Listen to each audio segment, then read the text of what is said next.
All right, welcome back to another National PSI Real Estate Exam Prep. And today we're going to talk about 5 questions to help you pass your National PSI Real Estate Exam around joint tenancy and tenancy in common. Question number 1. 3 friends were concurrent owners of a parcel of real estate. One of the friends died, and his interest passed according to his will to become part of his estate. The deceased friend was a tenant in common. In a tenancy in common arrangement, when an owner passes away, their portion of the property is distributed to their heirs as specified in their will. However, if the deceased was part of joint tenancy, the scenario would be different. In joint tenancy, upon the death of the owner, their share automatically transfers to the remaining joint tenants, the co-tenants, not following the deceased will. It's important to note that the deceased owner was not part of a tenancy by the entirety, a specific type of joint tenancy exclusively for married couples. Additionally, the deceased was not a sole owner, severalty ownership, which is characterized by a single individual owning the property. Question number 2. 2 women own a property together. One dies and the other now owns the property with the co-owner's heirs. The 2 women own the property as tenants in common. In a tenancy in common, and one of the co-owners passes away, their share of the property is transferred according to their will. This means that if the deceased owner did not leave a will and they died intestate, state laws of inheritance would determine who inherits their interest, usually passing it to their legal heirs. Alternatively, if the owner had a will, their share would be bequeathed as outlined in it. In contrast, under joint tenancy, if one owner dies, the surviving owner automatically acquires the deceased share through a right known as right of survivorship, resulting in sole ownership, severalty of the property. If the 2 original owners had established a corporation to hold the property, the death of one would not impact the property's title, as the property would be owned by the corporation.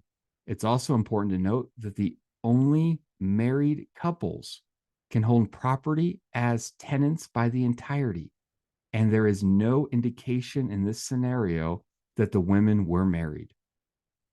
Question number 3. 2 men are co-owners in fee simple of a small office building.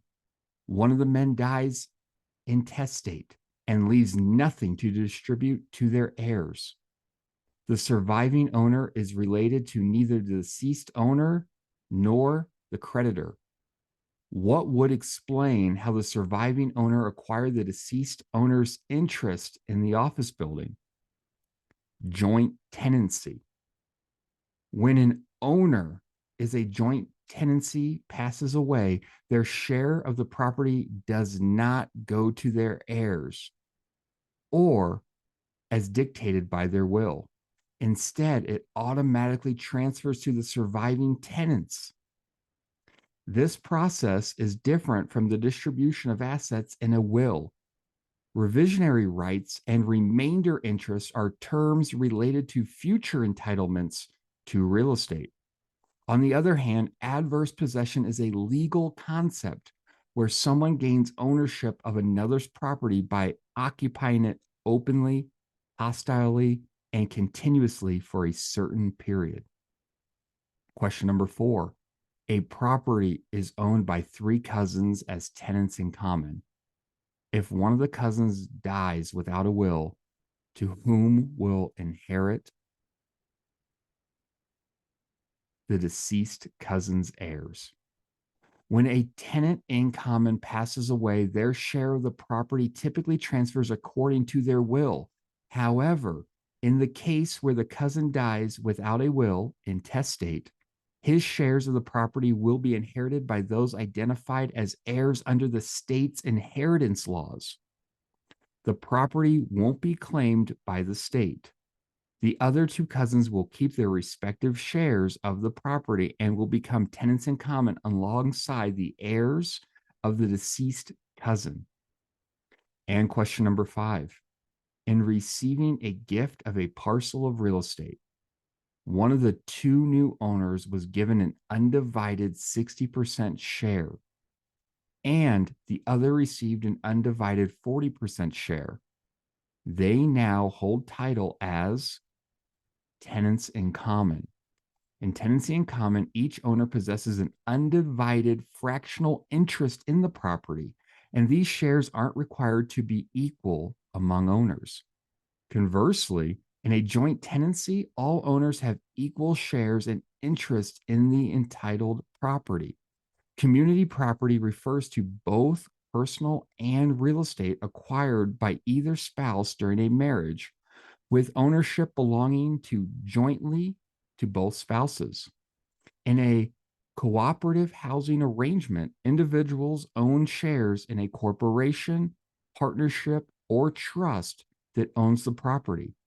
Each shareholder is granted a proprietary lease, giving them the right to occupy a specific unit within the property.